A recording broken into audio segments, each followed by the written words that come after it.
This is Cecil Farmer, pastor Liberty Free Will Baptist Church in Norton, Ohio, and you're listening to TheGroveCast.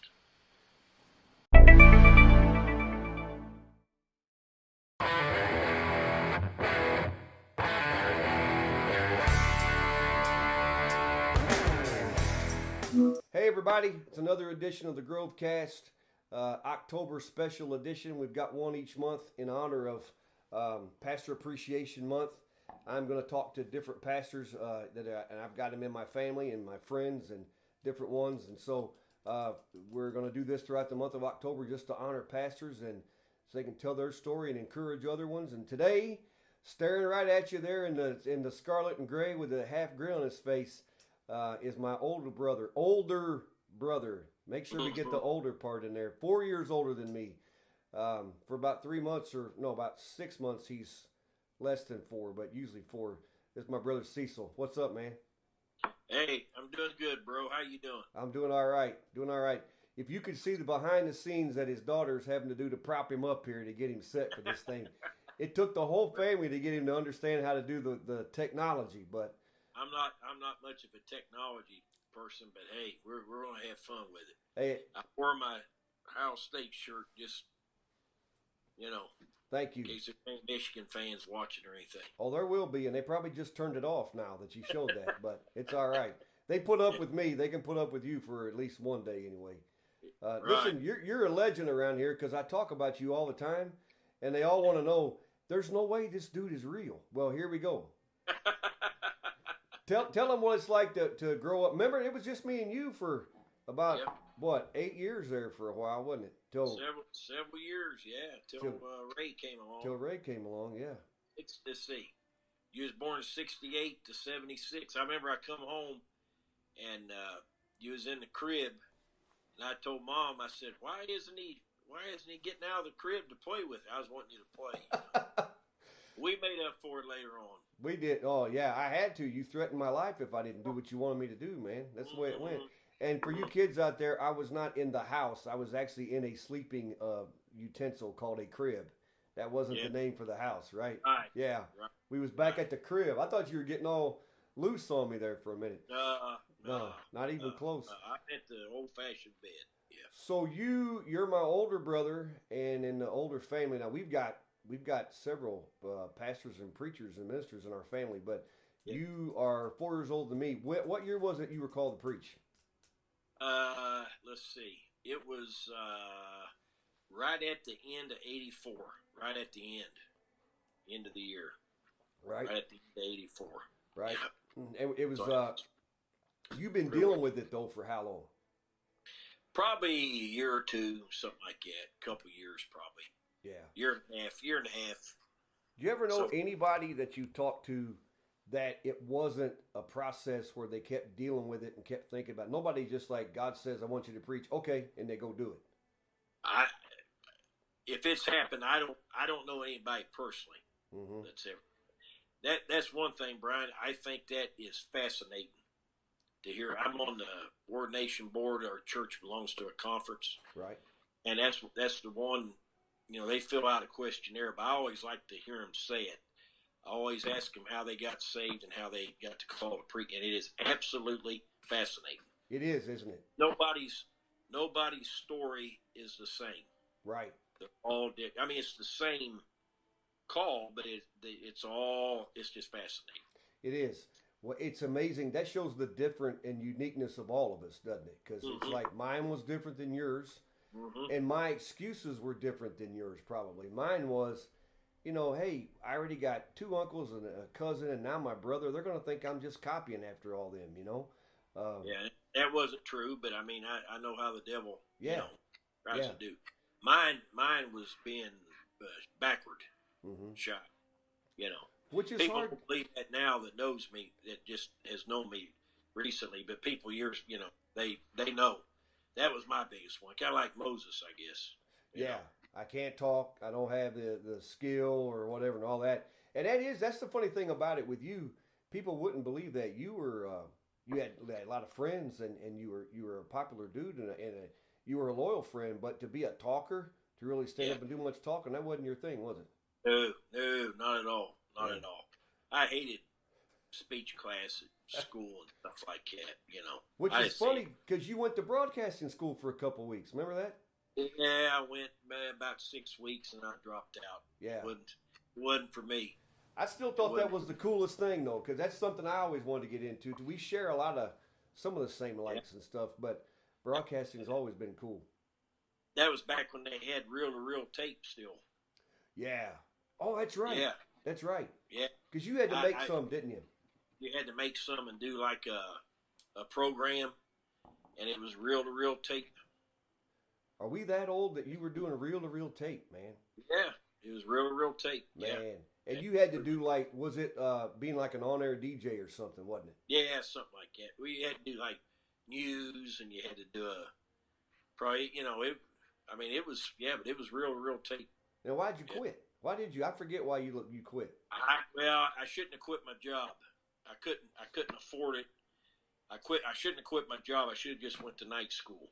But I quit my job and I went to day school, and I just didn't have the money to do it. So yeah, I quit. So it's funny how I lived in the house. It wasn't meant to be anyway. Well, that's it. I mean, we know now what the plan was, right? But at the time, $2,000, however much it was, I had to pay for the whole semester because I went long enough that I had to pay for the whole thing. But anyway.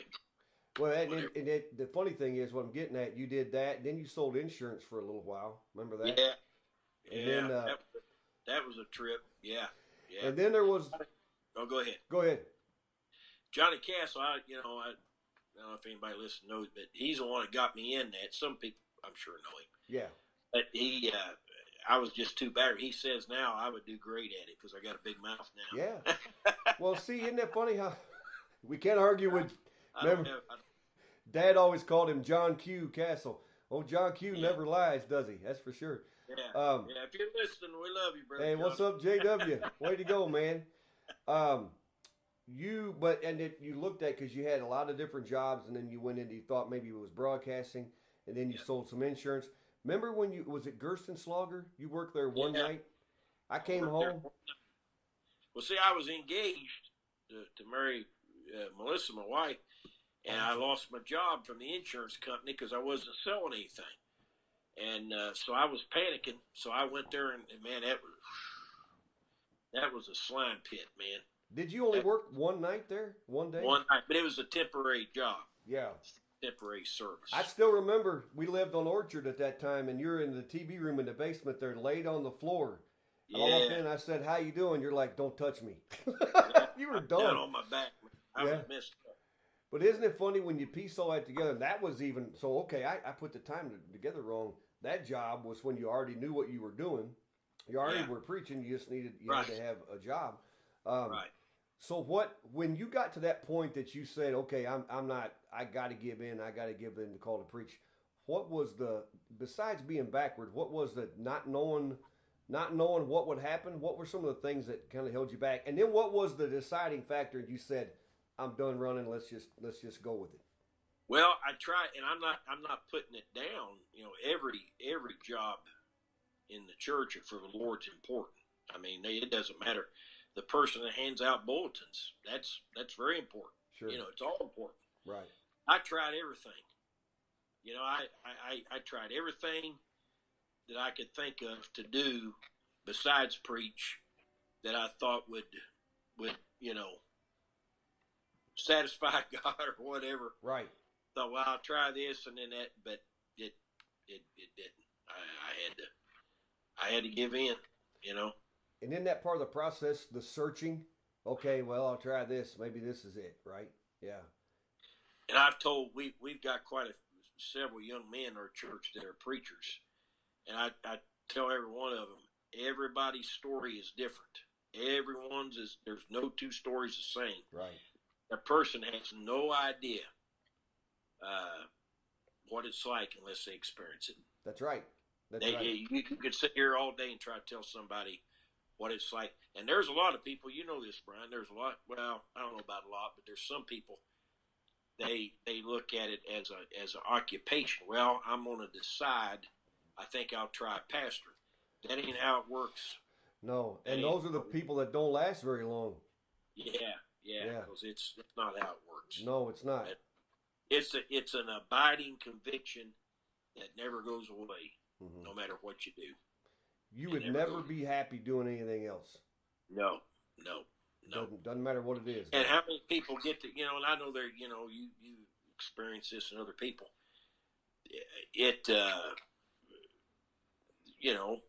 Some days are tough, but the overwhelming majority of the time, it's not a job.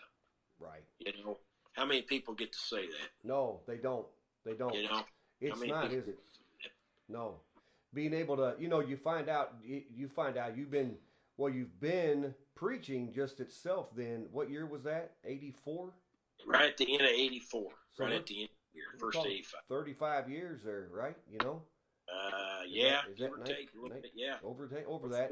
And Man. then, oh yeah. Well, no, that's just, I can add sometimes. But then pastoring, so you were in Flatwoods, Tennessee for how many years? 4 years? About 4.5 years. That's where I started out at. Yeah. So that was after you'd gone to Free Will Baptist Bible College, which is now, what do they call it now? Welch. It's Welch College now, right? Yeah. So, but you graduated there after you went down, after you realized, okay, this is what we're doing. You must have been married a little bit. I'm telling your story for you. I need to be quiet. That's all right, man. But then when you went down there, now you've been pastoring at our home church where we were raised. Most people know Liberty Free Will Baptist in Norton since 96. Right at the end of 96. So that's 30, how many years is that? 23? Yeah, this fall make 23 years, man. Man, that's awesome. They put up with me a long time. Oh, man, listen, but the things that God's done, and I think the greatest thing that's happened there is what you just mentioned is that, as some call them, a passel of ministers, preachers that are coming out of there, So how many do you have right now? Chad Booth is your assistant, but how many others have you got? Okay, the younger guys, we got Jake, my son-in-law, Luke, my son, Lance, and Nate, Brandon, and then we got a young man just started coming, Jacob, and then another young man just started coming, Colton. Okay. So Jacob and Colton have just started. Well, Jacob's there all the time. Colton has just started. Yeah. So then we got a few older guys, my son's father-in-law, Jim Boggs, he's a preacher. And we got Bob Ash, and I don't want to leave nobody out. You just called Jim and Bob old. They're going to come after you when this thing gets out there. Hopefully they're not listening. That's all right, yeah. But so you said Chad, of course. We know nothing happens by accident. Do you ever ask God, you got all these guys here. What do you want me to do with this? All these young guys coming up. What's the plan here? What do you think it is? It's awesome, but it's also a responsibility. To train. Brother Hagues, he's kind of like, what in the Nazarenes you guys call him DSs. Yeah. He's kind of like he's our state executive secretary, but it's the same thing, right? Basically. And he told me, he said, I don't know of another.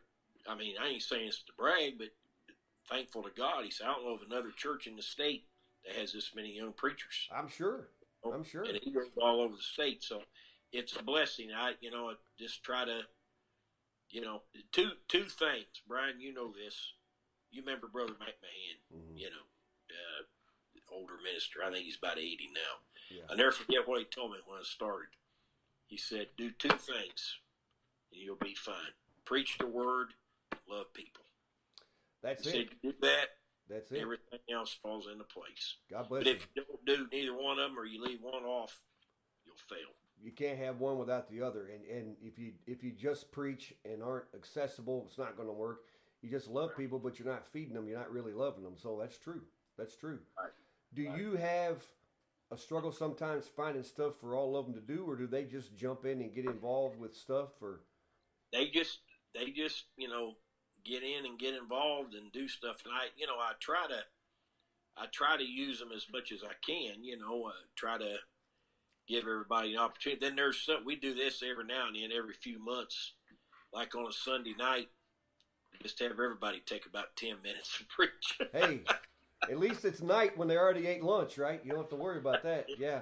Hey, there you Yeah. go. Well, and isn't that the thing of here? And you're talking about the beauty of a story. We all have our own story, how God called us, but you also remember that, and so you can look at those guys and realize they're unique. But I've been where you're at. Right. And, Right. and how do you go up and just kind of encourage them at times, thinking they may be feeling like I was at this phase, and go Oh, talk to them, right? yeah. Well, I remember the first time I preached. I don't. Fun ain't the right word to use, probably, but it was fun. Yeah, I mean, I a little bit better. I mean, it was easy. A lot of people come to the altar. It's exciting. yeah. I think, man, this is awesome. Mm-hmm. The second time I preached, man, did I struggle. Oh, Big time. Big time. oh. And I don't think nobody come to the altar, and I was really down. And we were talking about Johnny Castle. He was a pastor. I even went up to him after church, and I said, I want to talk to you later on, and about something. Well, I was gonna tell him that I'd made a mistake. I was that low. Wow. I mean, I really struggled, and I'll never forget.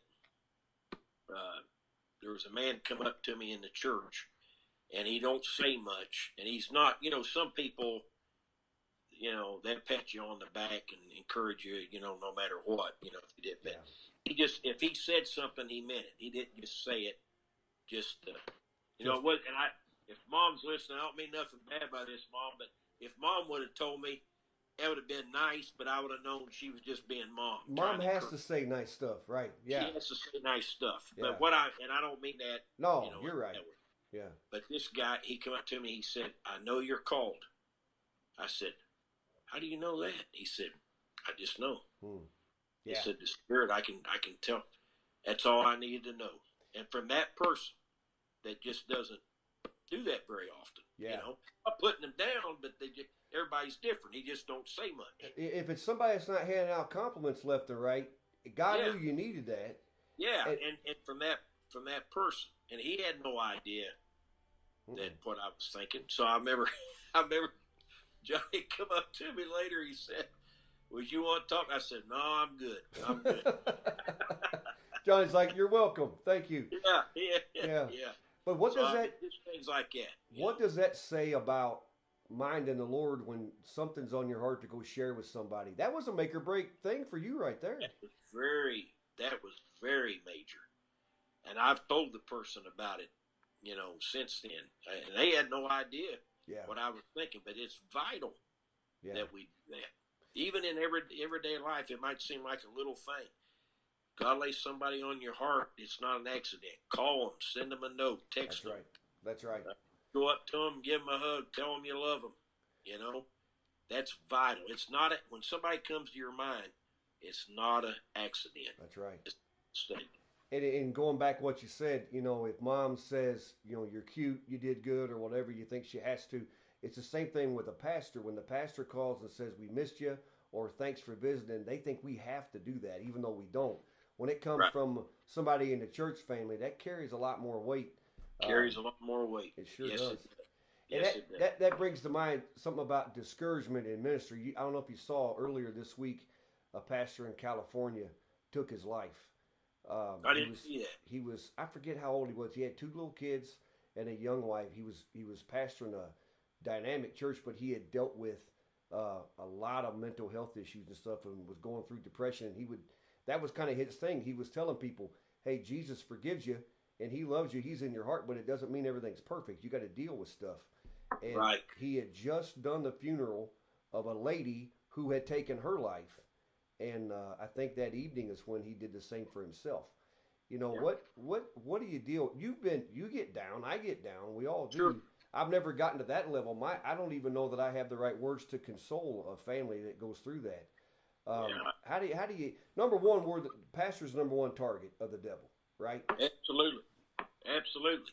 He gets the pastor, then there's other people that's going to go down with him. Mm-hmm. That's just how it works, right? Just like in warfare.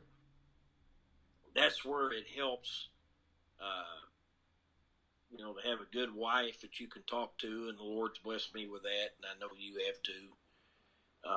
That's huge. That you can talk to her, and she'll try to help you, any way she can. That is huge. Guys that don't have that, I don't know how they make it. I mean that's huge. And then your family, your children, your brothers like you. We've talked. Your church family. I think every pastor ought to feel like he's got the best church in the world. Mm-hmm. Absolutely. And I feel that way. I'm sure you feel that way. Absolutely. Absolutely. And it's just like, that's just how it is. You're thankful and you're proud, and that. But there's tough times, but that's why the good far outweighs the bad. That's why it's good to know. And Satan will throw thoughts in your mind every now and then. But that's why don't get into it until you're 100% sure that that's what God wants you to do. Because for sure. Now, I remember. You remember Ken Riggs, Brother Riggs? Yeah. He was pastor there at Nashville for a little while. Me and my wife, and he writes a lot. And I was reading something he wrote. His dad was pastor in the Free Will. He started a church in Michigan. Okay. Where was it? Highland Park, Michigan. Is that close? Yes. That's I think south of here. Yeah. Is it? And he started the first Christian school in the Free Will Baptist denomination. Man. This was in the 40s or 50s, and I think it was in the 40s. First Christian school. The whole thing was in Highland Park, Michigan. So he said Brother Riggs was saying when he felt like God was calling him to preach, he called his dad up because he lived in another state. He was all excited, He thought, man, my dad, he's going to shout, He said there was silence on the other end of the phone. And he said, Dad, did you hear what I said? And he said, yeah, I heard you, son. He said, well, ain't you excited? He said, son, is there any other thing you can do? Is there anything else you can do? Yeah. He said, there's nothing else you can do. Yeah. And be pleased. Then go ahead. Yeah. But, he was just trying to get him prepared. Right. Make sure. Make your calling and election sure. That goes anywhere, doesn't it? When Paul said that. If you didn't, had you not had your confirmation when you needed it, all of and listen, it comes and goes. It doesn't matter how old we are. There's always a battle of some sort. But I'm going to say 85% of it, if not more, is up here. It's the battle. Get up. You face all those things that nobody sees. Pushing through that's not easy, is it? Right. No. And you have to, you don't want to be blind to stuff. You want to be aware, but you don't want to go around paranoid all the time either. No. And I try to remember, you don't want to be fake about it. You want to be real with people, Right. But if we get up there as pastors at the bottom, woe is me, then how do we expect our people to rise above that? No. No. It's just not. I don't say be fake about it. No. But you have to. You have to go on. You might be dying on the inside, but you have to go on and try to minister to other people and try to help them. And that's where I'm saying that's where a good wife comes in, where the Lord helps you. Right. And your family and all that. Even your kids, and you're a grandpa now. Got a grandpa. Man, it's the best world there is, but the world of being a grandparent. Is he 6 months old yet? He's going to be in a couple weeks. Oh man, he is the best too. I don't care. I don't want to hear about anybody else. He is the man. He helps me preach, man. He'll be up there just talking away when he's up there trying to help Grandpa. That's good, man. There's nothing like it. There's nothing like being a grandparent. Well, you got your kids, and your 3 kids. I don't know what you fed them as babies. You've got 3 perfect kids. Don't even try to tell me they ever gave you a minute's trouble, because they didn't. Your kids have always been great. I have beautiful kids too, yes, but I've always we've always said your kids are like storybook. They have to take after their mom, because I lived with their dad, so I know better than that. But you'll be glad to hear that. Yeah. Balancing family and church is not easy either, because there's a lot of things. Your kids, if they're involved in sports or school in their lives, you got the church if there's stuff going on, surgeries or meetings or whatever. That's not always easy. Because there's going to come a time, one of them is going to have to suffer. I'm going to either, I can't do something I need to do at church because my kids are there, but there's a time when I can't be where my kids are because church stuff. Do you have like a litmus test or a thing to go through there, or is it case by case, or what do you do? Well, I mean, I'm kind of in another phase of life now, so those days are kind of behind me. Yeah. But now the kids are all gone and married, and I'm grandpa, but you don't have the responsibility of children with you every day.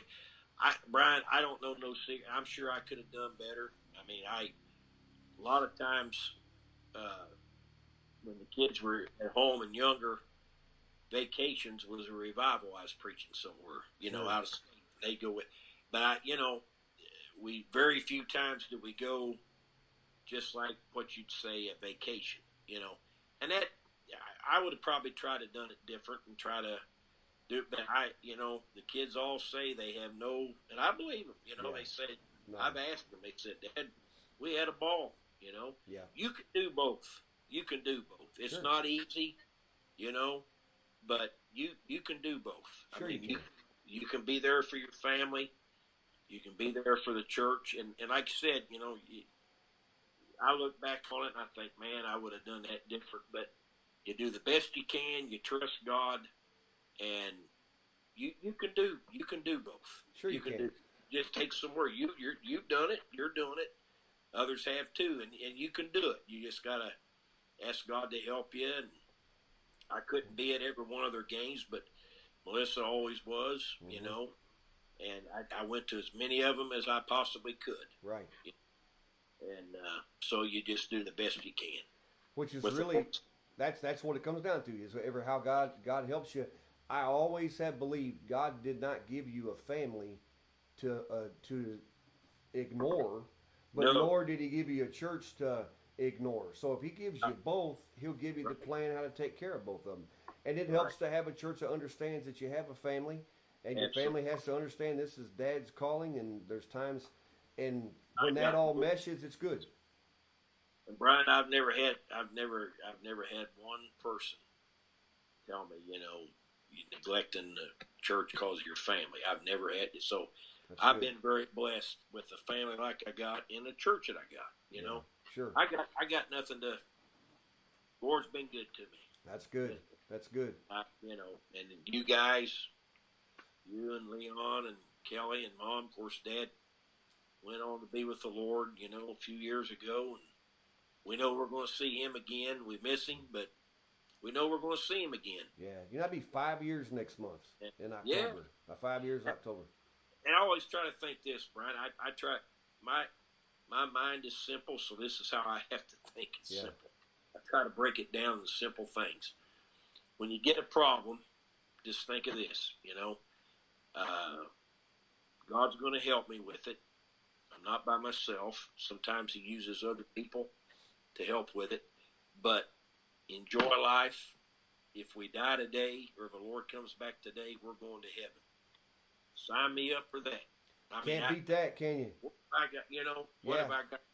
I don't have a problem. I don't have a Think of problem. it like that. That's right. Think of it like that. If I die today, I'm going to heaven. That's right, man. Yeah. That's right. And the problem, God's going to help us with the problem. And, Remember, who was it? I forget. I don't want to say his name. I just remembered it. But guy on TV many, many years ago, I was still, I think, Pastor Clinton. I was at home, and he said he had a big TV ministry and a college named after him and all that. And he said, if I don't get $6 million by a certain period of time, God said he's taken my life. He was already old with physical issues, dealing with a lot of stuff. I'd be like, keep your money. I'm going home. I don't want it. Yeah. I don't think God would say, I'm going to threaten you with heaven over monetary stuff on the earth, That's not it. Brian, God gets blamed for a lot of stuff he don't have nothing to do with. That's tweetable right there. Get your tweeter out for that. Yeah. That's it. Feel free to use it. Yeah, there you go. There's a free one from CWF right here. Yeah. God's getting blamed. He gets blamed for a lot of stuff he don't have nothing to do with. Hey, that's the truth. That's the truth. The Lord, they haven't heard from God in several years, let alone to blame him for stuff like that. Yeah. So 23 years this fall. Probably by the time this comes out, you'll have been at Liberty. Got a lot of things going on. Here's the thing, and this is, and I'm dead serious. So I'll try to make sure you understand the severity of this issue because this is huge. For 100 years, Liberty Free Will Baptist has tried to build a fellowship hall. How close are we to that right now? Well, and you're invested, Brian, in that because that's your home church, and I think we're closer than what we've ever been. We tried different times and got turned down by the EPA. Yeah. You know, and finally, it's been about a year and a half ago, maybe year and a half. We could never even get a permit. Wow. It's like just really felt impressed. Try again. Yeah. And what helped was the parsonage. You know, it was really old and it needed to be. And we had already moved in with my father-in-law because my mother-in-law passed away.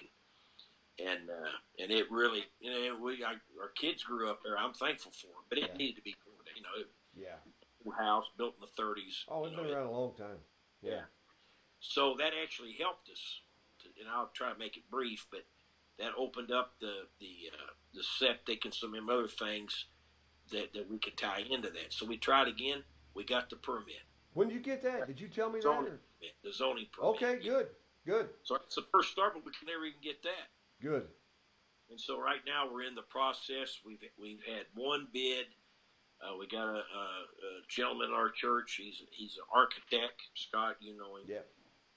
He's working on getting another one, so we're getting a couple of estimates, and then we're going to present it to the church, and hopefully, and we're right now we got about $40,000 in the account, and I mean it's going to be, you know, we're wanting to build a gym too. Good. If we can. Good. You don't do it, might as well. Hey. You know, it ain't going to be cheap, but so far things have. You know, we've got people helping, sending support every month that don't even go to our church. That's fantastic. You know? That's so, God providing the need. For whatever reason, this is the time. So we're going to give it a shot. If we fail, it ain't going to be because we didn't try. If you can say that, that's all you can sleep at night knowing. But you know, as you've waited long enough, yeah. That's been something that's gone on and on and on for a long, long time. It'd be good to have. We were needed. Yeah, good deal. And I bring that up because, you know, being a pastor is not just preaching, is it? When you realize, when you get grinding into it and you realize, wait a minute, I got to be counselor, I got to be a visionary, a planner, got to be a motivator, an encourager. You got to work with just what you said, just getting permits and all that. You have to have 11 different roles to play. How do you bounce all that? Are you a good? I'm terrible at delegating. I am the worst delegator in the history of the world. I don't know if that's a family thing or if that's just me, but I haven't got to see you in action very much, so I don't know what a good delegator you are. I don't know. I don't know if I'm very good. I know I'm not organizational. I'm not good at organization. Now, my wife is. Well, she's very good at that. Yeah. We got some people in the church and all, so they're a big help to me. The things that I enjoy, and God's taught me some lessons through this fellowship thing. The things I enjoy most about pastoring, I love people. I love talking to people, and I'm not no good at it, but I love trying to preach. Because you're doing what the Lord wants. If a preacher, Brian, this is how I look at it. If a preacher told me that he didn't like to preach or dread it, I'd say, I don't know if I want to listen to you. No, I wouldn't either. You guys know, you preachers know what I'm talking about. It's not that you think you're good. It's not that. Yeah. But you enjoy it. If you don't, even if you got to preach a hard message, you're doing the Lord's work. That's right. And if it's dread, man, I think you should enjoy it. Yeah. You remember Brother Miller? Yeah. He always said, rejoice in your calling. Right. Rejoice in your calling. Whatever it is. Even when you talk about preaching hard stuff and getting that, obviously all those things we talked about, but you're saying, just because I lost you there for a second, you love to preach and you love people, right?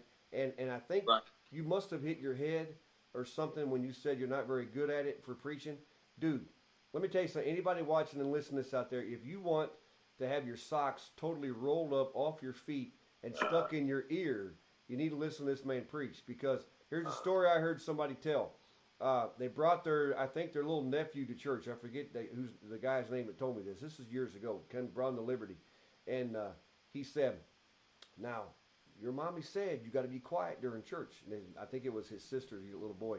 So they brought him in there and set him down. He said, you can't talk. This is God's house. You got to be quiet. He goes, okay. He goes, can I talk? You can sing, but you can't talk. So he kept sitting there and watched the testimonies and was watching the service and watching things go. And he was trying to be real quiet. He goes, how am I doing? He goes, you're doing really good. And he said, just your mommy will be so proud of you. You're not talking. You're being quiet. He said, and then Cecil got up to preach and went up over top of the pulpit and swinging from the lights and walking on the back of the seats and running and ripping and going. And he said his little nephew looked at him and go, his mommy's going to be really mad at him. Yeah. But that's always been the thing. You, and I'll tell you something about this in a minute, but you have never tried to be anybody but yourself. Everybody isn't cut out to deliver the word that way, but for you to stand still and read a manuscript would be your last day on earth, because you'd die of a stroke right there, wouldn't you? Yeah. Well, yeah, Brian. But there's guys that do that never move, and man, and that's fine. The anointing comes on them, and everybody just has to be who they are. Right. You know, you're kind of like Dad, and I've had a lot of people tell me this, and people really enjoy hearing you preach. But you use humor a lot in your message, and you're not trying to be funny, but you just incorporate that in your message, and people enjoy it. It keeps their attention. I can't do that. If I got up there and tried to do that, it'd be a flop, because that's not me. I've never been able to tell a joke. Oh, fool. You're funnier than you think you are, man. I'm being serious. Yeah. You have a gift for doing that, and you incorporate humor in your message, and it works because that's you. You got to be yourself, don't you? You're not. And I was telling you about these preachers in our church. Every one of them is different. Right. Right. And that's good. That's good. And that's what they should be. You should not. There are some, because who knows where they're all going to end up. You know, they may not all end up in the same place. And so God's getting them ready. And I think, that's when the light finally came on for me.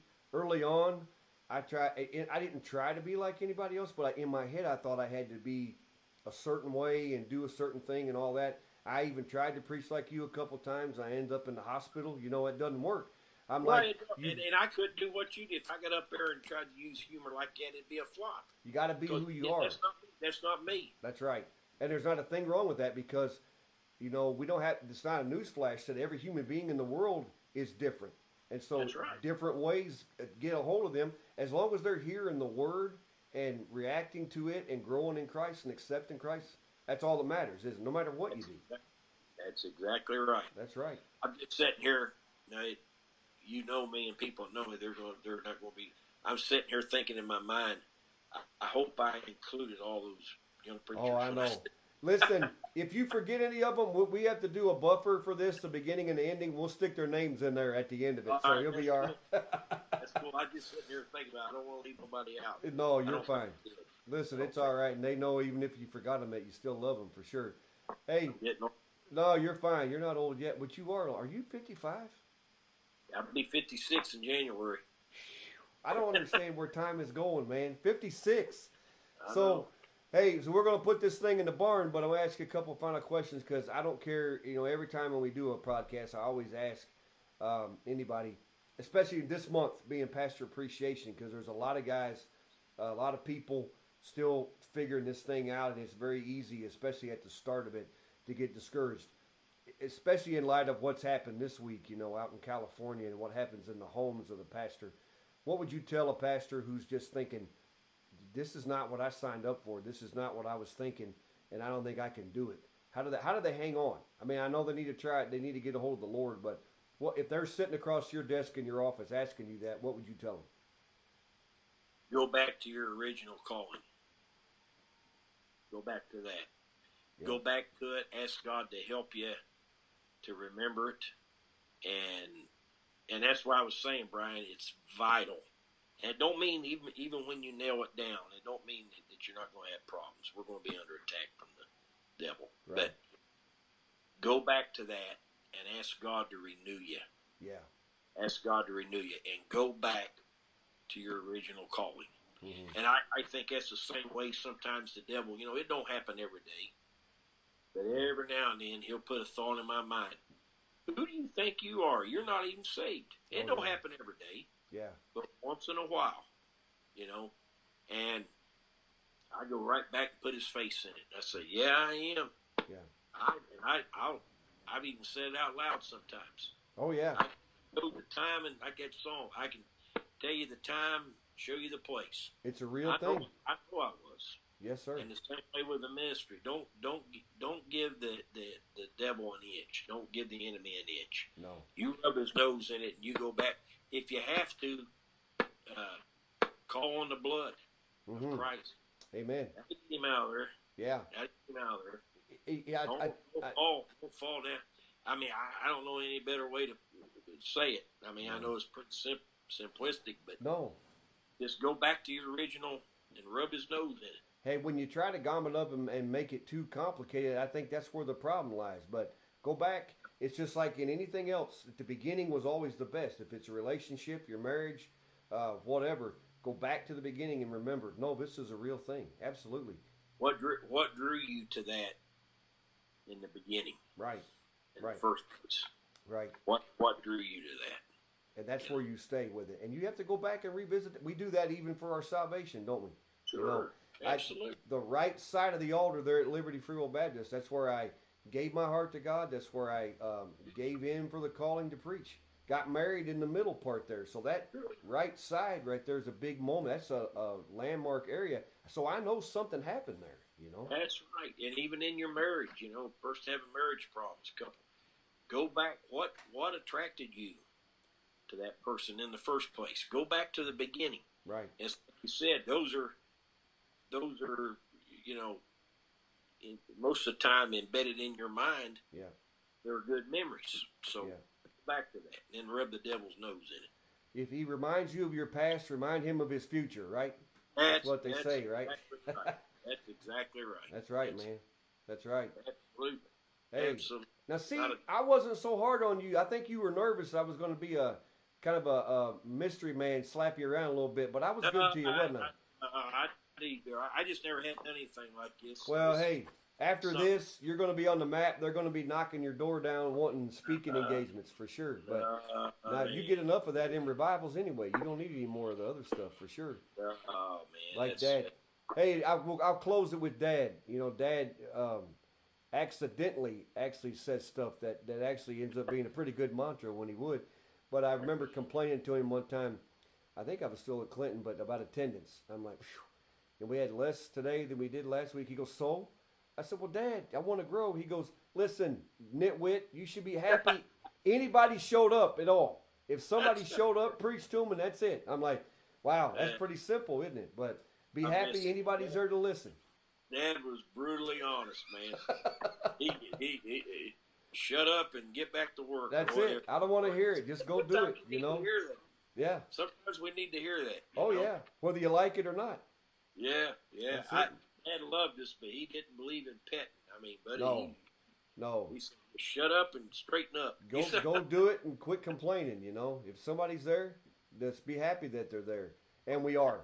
I appreciate it, man. Thanks for hanging out with me for a little bit. I love you. Hey, love you, Brian. I'm proud of you, what you're doing, and I want to tell the people at your church that's listening to this, and I am going to get up there to meet you guys one day soon. I've got a plan. Sure thing. I heard that. That's the 12th time I've heard I got a plan.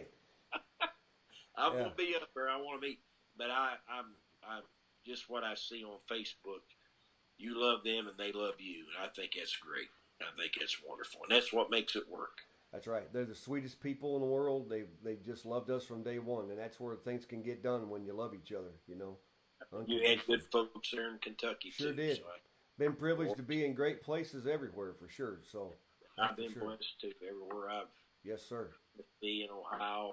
I mean, boy, there's so many. There's tough times, but the good by far outweighs the bad. Absolutely. Close. the bad really doesn't show up that often. We just whine about it so much. That's how we're wired, don't we? It's way better than we deserve, for sure. Yeah, Absolutely. man.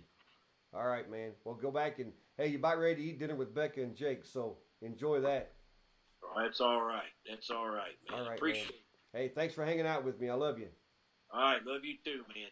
All right. Be careful. Thanks. Okay. Bye-bye. Okay. Bye.